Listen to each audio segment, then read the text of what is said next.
We are here with Laruelle, the Programme Manager for the Geneva International Center for Humanitarian Demining Explosive Ordnance Risk Education Program. Matt, welcome to our third edition of Meet the Makers, and can you go ahead and introduce yourself, please? Hey Jared, hi everyone. Thank you for having me on this podcast series. I am the Program Manager for Explosive Ordnance Risk Education, or EORE for short, at the GICHD.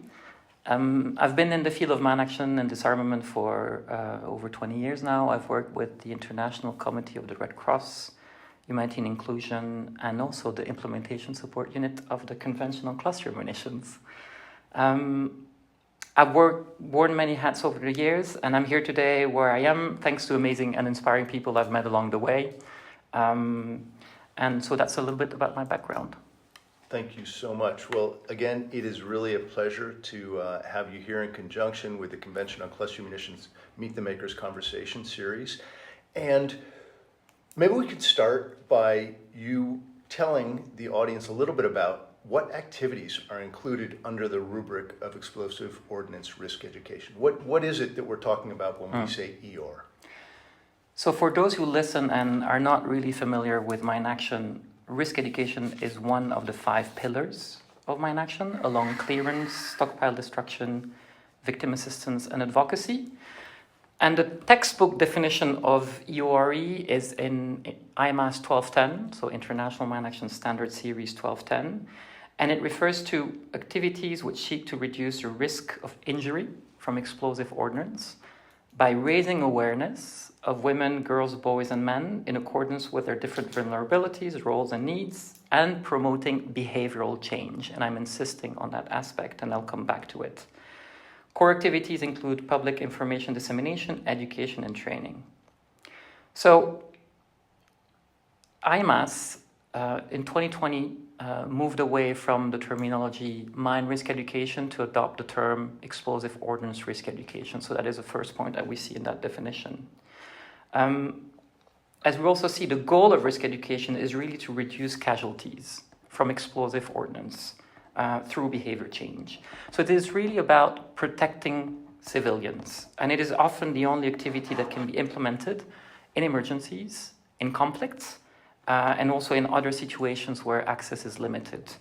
So, as such, it is a critical frontline mine action response that is carried out by risk education practitioners, very often in very difficult circumstances, and who are extremely motivated to make a difference.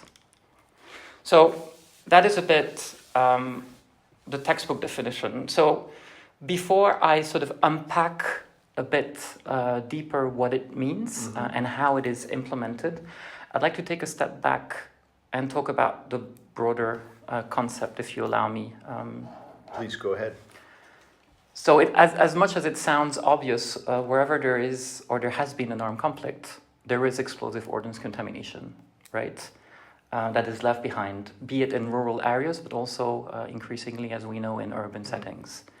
So it is a reality of millions of people who are living in conflict-affected areas, whether they're still in their communities or they have been forced to leave their homes, or they're on the move, or they're returning to their homes after hostilities happened, or even if they're just, about going about their daily lives in countries where conflicts ended decades ago. So that is still an issue. So we know that clearing and releasing the land back to communities is the ultimate solution for people to go back to living safely. But it's not always possible, as I just mentioned, and as we all know, because of multiple factors, right? Ongoing hostilities, security and access of humanitarian teams, lack of information on the type or the extent of contamination, or limited funding. So I think this is sort of important to sort of put back into the picture. Now, to explain what risk education is and what it's not, I would like to take you through the phases of a risk education project cycle. Okay, go ahead. So to sort of unpack that concept and for people to visualize the different steps of what it takes to roll out an EORE intervention. So the starting point of an EOR intervention is really the conduct of a needs assessment during the planning and the analysis phase. So I know that this sounds very obvious, but it's a phase that is still often overlooked, and we've seen that in a global mapping of the EOR sector that we're currently conducting and that we'll be releasing. And I will be referring to that global mapping over our discussion to sort of share some of the findings and the challenges that we've been able to identify through over 80 interviews with people. So that need assessment is really key to understand the context, understand what types of explosive ordnance is present, who the most vulnerable groups are the partners in the country, the coordination mechanisms that are in place, but also the options for conducting risk education. And I insist on this because this is also something that has been stressed upon a lot in the reviewed IMRS 1210. So when it was reviewed in 2020, the concept of needs assessment was also strengthened. And it's also to avoid making assumptions on, what we believe are the people that are in danger, or what we believe the types of artifacts are, the types of EOR that are being that are present. So moving on to the design phase, here what EOR practitioners do, they analyze data and the information they have at hand to understand why people do what they do. So what are their drivers, right? What are the barriers also that they face to adopt safe behaviors? What's stopping them from taking positive actions, and how can we support through our activity? So it's important to identify your end goal, so the sustained change that you want to bring about, right, with the at-risk group that you will identify. And this can be done through the definition or the drafting of what we call a theory of change, right? This pathway whereby you define the change you want to bring about, and then you sort of go backwards and see what actions you have to take to sort of make that change happen. And we all know that explosive ordnance affects people differently. If you're a person, with disabilities, if you are, a young boy or a young girl, if you have a low literacy level, or if there's social norms in your village that where you're expected to go and work in the fields. All these elements are important when you do your analysis to ensure that you take all these vulnerabilities, but also strengths into consideration when you define your approach and your messaging for EORE. So it is a dynamic and a complex, I would say, process that goes beyond simple warnings of don't approach, don't touch, and report. Those are still valid, but ideally, if you have long-term contamination, you should think about behavioral change and go beyond that. And in the past 5 years, the EORE sector has really increasingly been partnering with experts from the field of social and behavior change. So we know that human behavior is complex, and it's influenced by various factors. We have individual psychological factors. We have sociological factors. The norms in your community, the society you live in, and you have environmental factors. The policies and the environment in which you evolved. So all these must be taken into account when you do your analysis, right? So if, for instance, you realize that people more at risk are scrap metal collectors, who are taking intentional risks because they have no other choice, you have to unpack those elements to understand how you can best help them tackle that behavior. Because it won't be enough to say don't approach, don't touch, don't report, because people will have to go about their daily lives and feed their families or move around in their fields. So this is why risk education is really a field that is also rooted in anthropology, sociology, and social and behavior change, and that needs to be sort of understood more broadly. So that's an element. I would say the second element of the design. And I wanted to give you an example about this exactly. So, Jared, it's not because I tell you the scientific benefits of running every day at 5 a.m. that you'll start doing it, right? Right. So it's really necessary to target not only the rational brain, but also the emotional brain. And to ensure that the actions that we propose are feasible for the people. And so in that sort of same line of ideas, so we have to understand, as I said, the drivers, the barriers, and we have to find those people that the at-risk groups trust, people they listen to, the channel of communication that people trust. So it can be, if we're targeting teenager, it can be an influencer, on TikTok, on YouTube. It can be a religious leader if you're targeting, older, maybe elderly people. So this has to be defined also during that phase, so that people trust the message and sort of take action, right? And you can do that these days.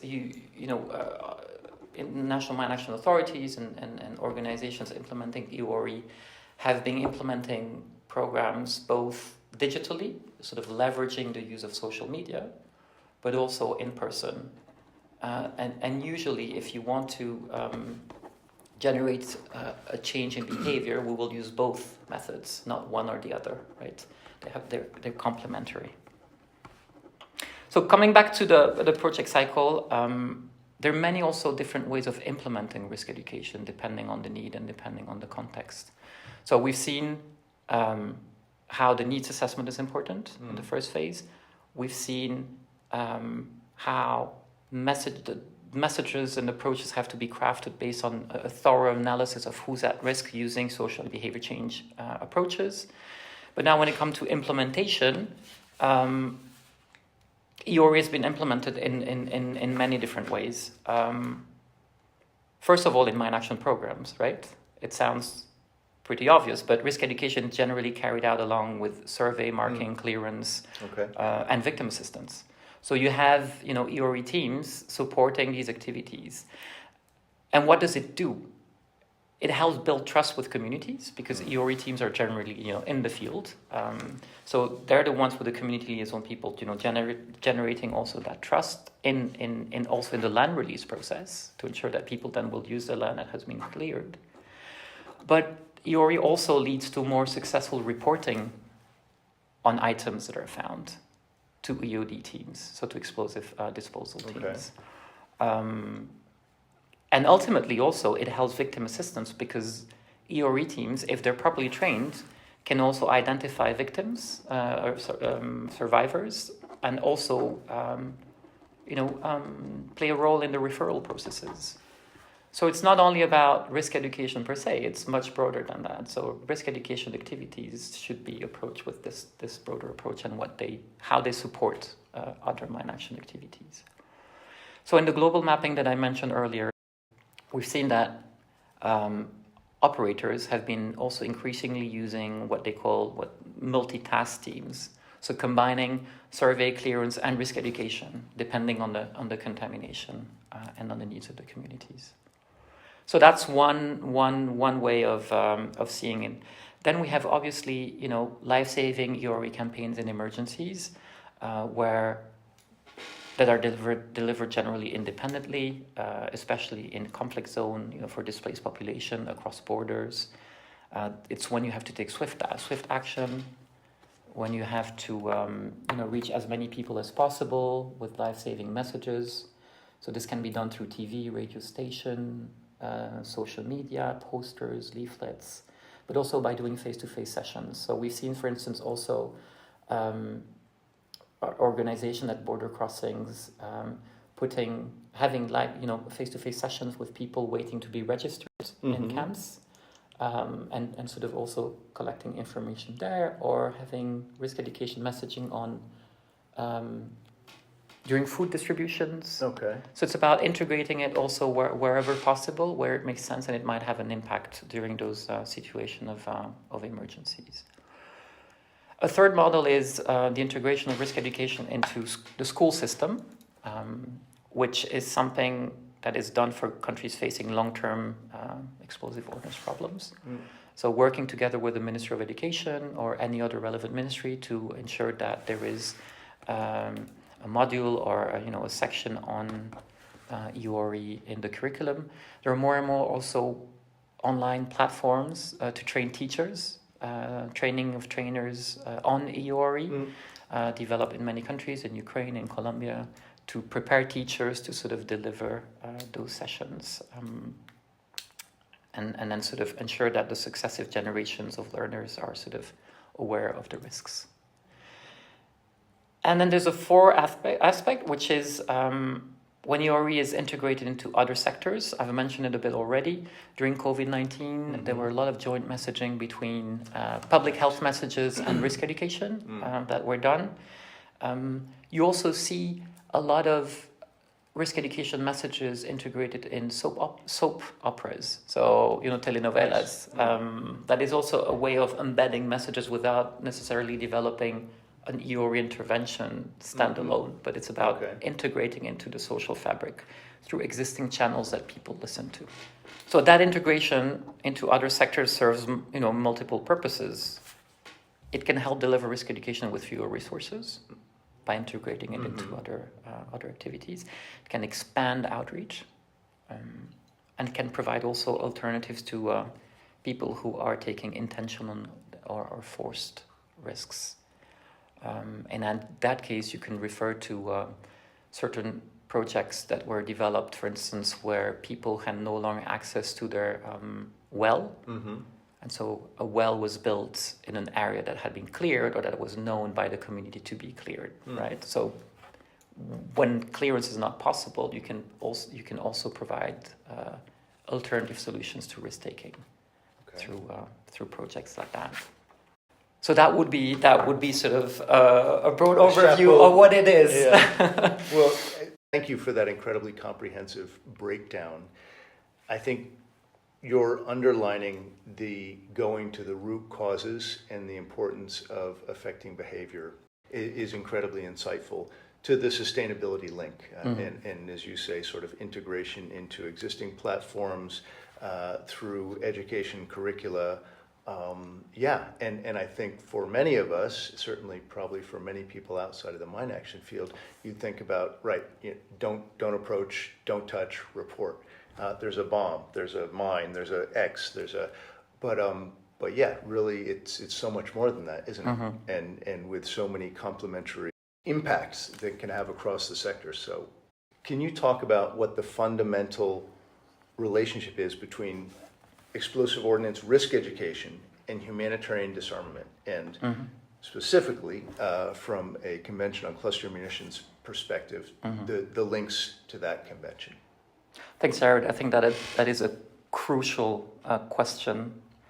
And I'd say that the relationship between EORE and humanitarian disarmament is really grounded in their shared humanitarian goals.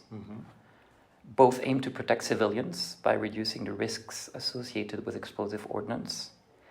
And humanitarian disarmament treaties like the Convention on Cluster Munitions, the Anti-Personal Mine Ban Convention, and Protocol 5 of the Convention on Certain Conventional Weapons all include, provisions on risk education. Okay. So it goes beyond just, the realm of one convention. And all these provisions have been instrumental in protecting civilians from explosive ordnance over the past decades or since they entered into force. So the core argument for a total ban on cluster munitions when the convention was negotiated was not that cluster munitions had little military value, but that such value was far outweighed by their disproportionate humanitarian impact. So it's really about the humanitarian impact that those weapons cause. So put in simple terms, cluster munitions cause unacceptable humanitarian harm. They have indiscriminate wide area effect, meaning that they can saturate an entire area with bomblets. We've seen it in many countries where, when they're airdropped, they stay in trees, they stay on rooftops, they fall into wells, etc. And the most tragic part is that they mainly harm civilians. So according to the Cluster Munition Monitor 2023 report, globally there were at least 1,172 new cluster munition casualties across 8 countries in 2022. And this is the highest annual number of people killed and injured by cluster munitions that the monitor has recorded since began, recording in 2010. And even more shockingly, 95% of people killed or injured by cluster munitions in 2022 were civilians. So these are really shocking statistics. Yeah. Article 4 of the Conventional Cluster Munitions is the article that obligates states parties to conduct risk reduction activities and risk education. So, to ensure that people living in and around contaminated areas are aware of the dangers.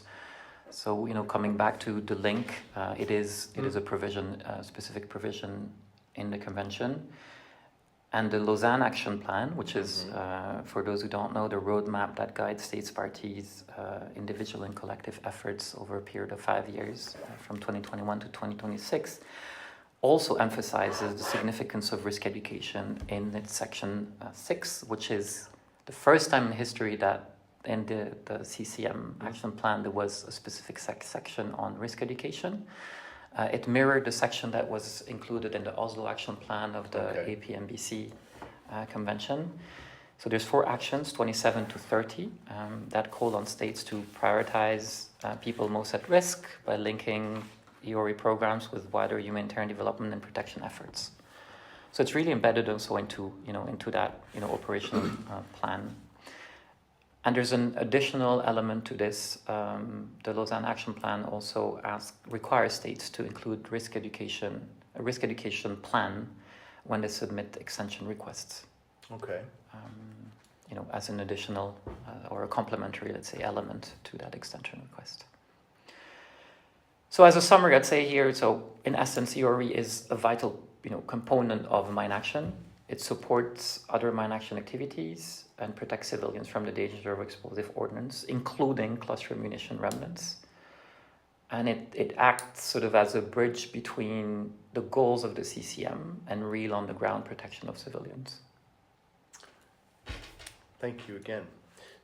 Matt, you just alluded to this, but maybe you could give a few more examples in terms of how the concept and practice of what was previously known as risk education, now explosive ordnance risk education, has evolved over the last 10 years. I mean, you gave the example of the precedent of having specific points in the action plan on the obligation to provide risk education. What are some other ways that this has evolved?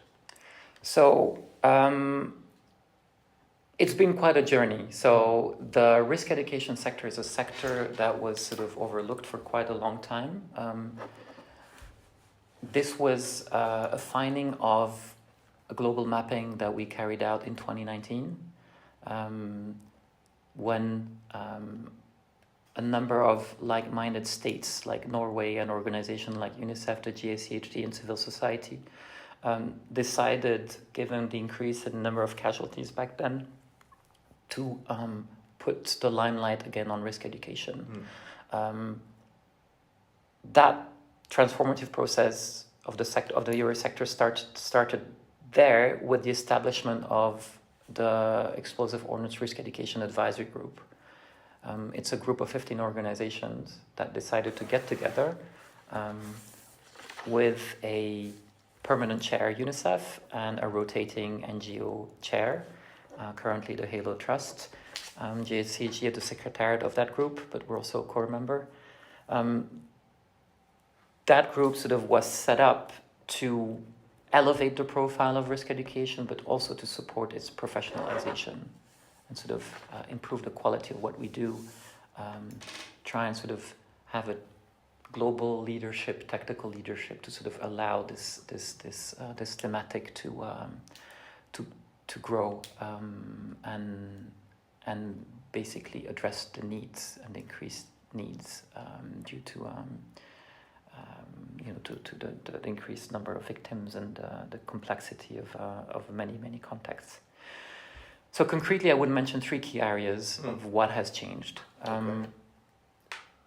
I mean, you've mentioned the terminology. So we went from MRE to EORE. That's now embedded into IMAS. It's also embedded into the glossary of IMAS terms. So it was to move away from, I think, just this idea that risk education was only addressing one type of weapons, mines, but to sort of embark a broader set of hazards.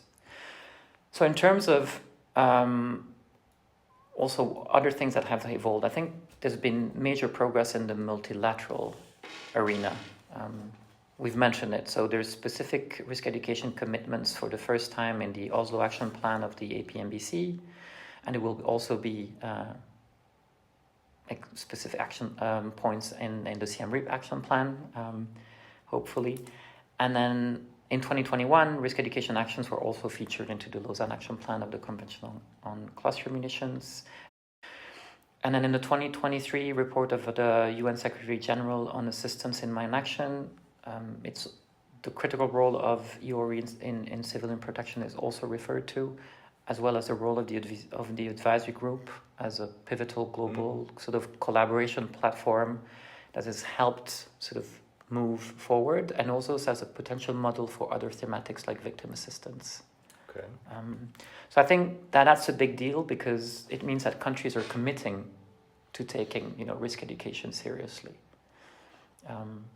We'll come to the challenges after, but as a matter of fact, that's a second, I would say, sort of point where we've progressed. And thirdly, I'd say we've stepped up our game in terms of professionalism. So the EORE Advisory Group and many other partners have produced a lot of new guidance tools and resources. So we're talking about 2 EORE e-learnings, countless digital EORE projects, really leveraging the power of social media, virtual reality, augmented reality, adult learning, by partnering with other sectors, even with Facebook, Meta, by also working with innovation hubs.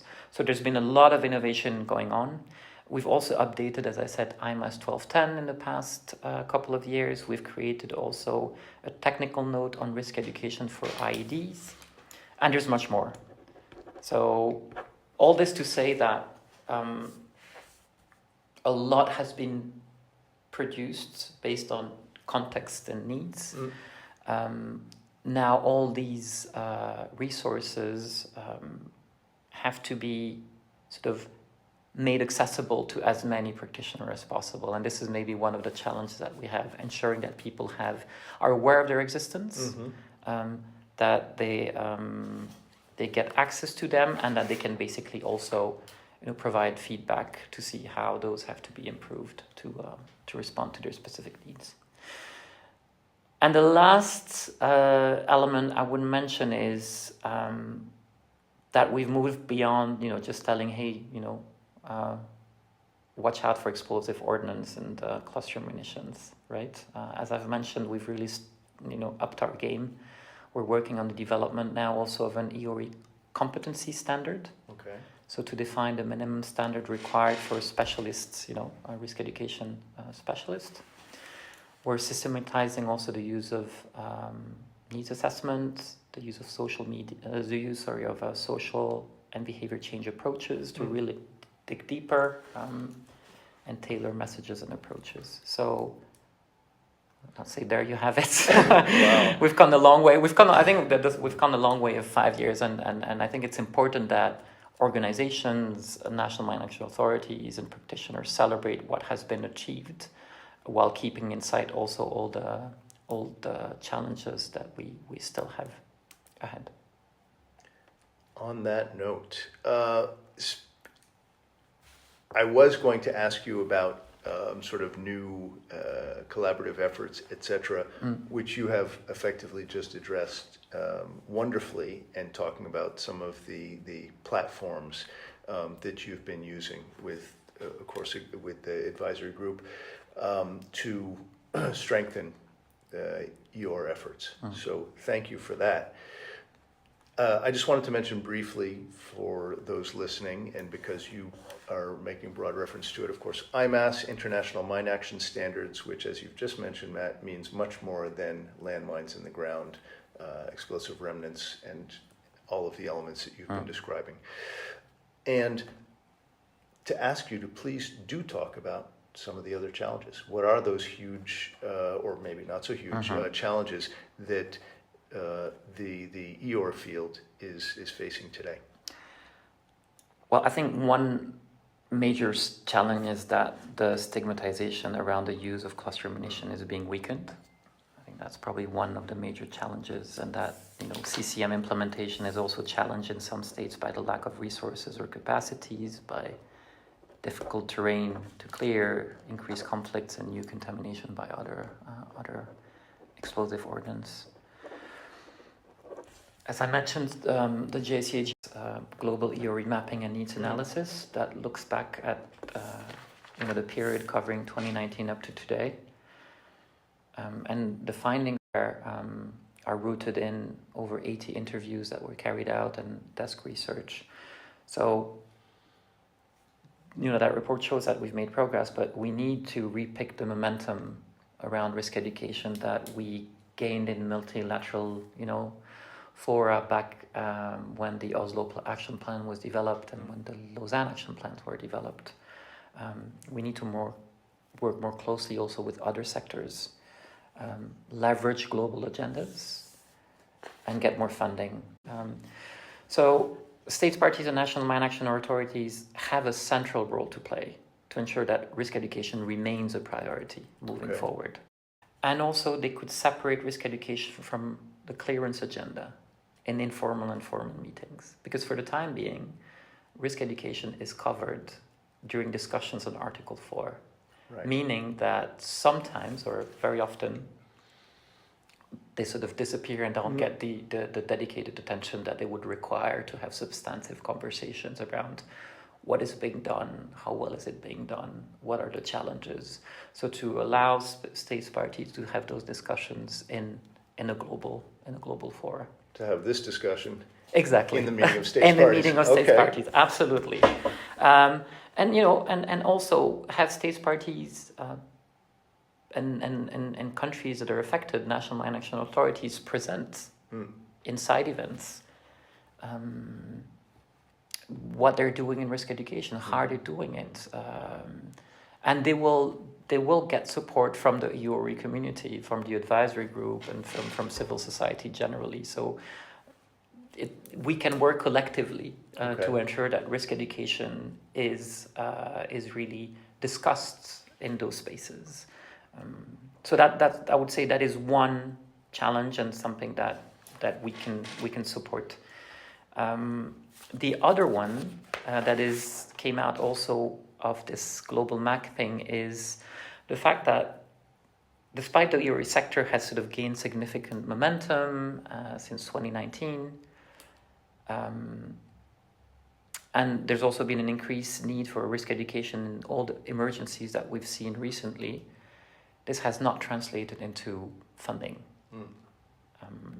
So operators and national mine action authorities have sort of resorted to resource optimization strategies and alternative, funding sources to mitigate operational shortfalls in some cases.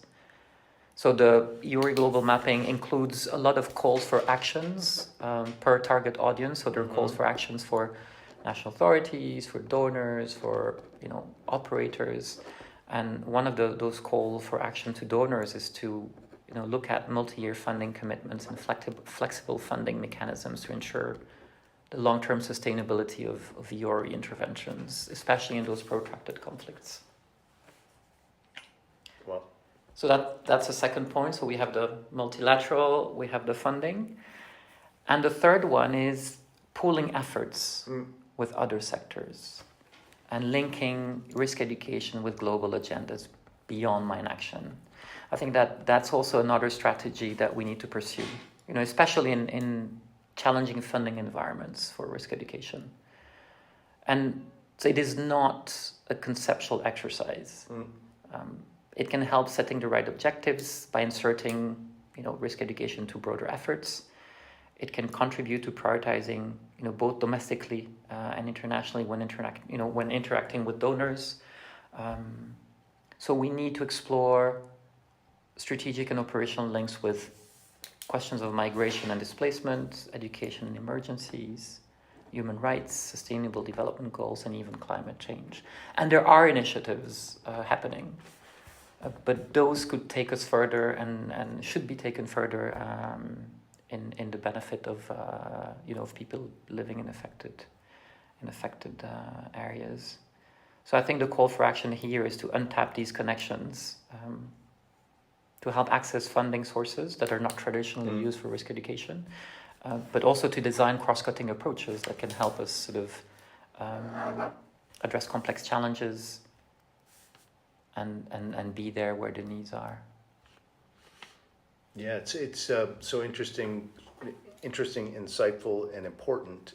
Your mention of these strategic alliances, and I mean, of course, GICHD and other organizations have published the connections between sustainable development goals, for example, and mine action. But as you say, in terms of the uptake and the action-oriented implementation of those findings needs work. And yes.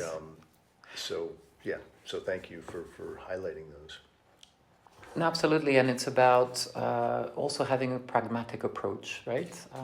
So for instance, in October this year, the JCHE and IOM are planning a roundtable together to discuss the links between risk education, migration, and displacement, bringing people who work in countries on data management, emergencies, and protection, and see where we can pool resources and identify areas where we can work together and improve our mutual responses. So this is going to be a first event, hopefully, of a series that we will want to organize then with maybe other sectors in moving forward. Fascinating, that, absolutely. Making those connections, making those synergies that you're referring to. One of which I wanted to just ask about specifically. Super interesting to me, your work and Explosive Ordnance Risk Education as contributing potentially to the stigmatization of unacceptable weapons like cluster munitions. But thank you for mentioning it, an important one. In our conversation, it's a little funny, because you being a former employee of the Convention on Cluster Munitions, and as I already mentioned, you could ask yourself these questions and are and answering them in great depth. With that vast knowledge and experience, Matt, on a personal level, what would be your personal call to action, as it were, with your experience both with the CCM and now as a program manager with GICHD? Thanks for asking that. So it's a difficult question. There are many aspects, but I think that the one I would stress is, the fact that the 12th meeting of states parties that is coming up now in September really presents an opportunity to remind the international community of the fundamental reasons why the convention was adopted. So the reaffirming the fundamental humanitarian narrative that underpins the convention. And hopefully also sort of reviving the momentum in support of its full implementation, including risk education commitments and obligations. And I think there is also a key moment to review, as I said, the support structure of the convention. If there's an appetite, from states parties in the coordination committee, set up a specific agenda item and call for increased funds for risk education interventions in countries that are affected. I shouldn't have limited it to one call with that experience. But Mathieu Laruelle, with Program Manager with Geneva International Center for Humanitarian Demining, Explosive Ordnance Risk Education Program. Thank you so much for your time today. Extremely grateful for your input on all of this. Thank you for having me.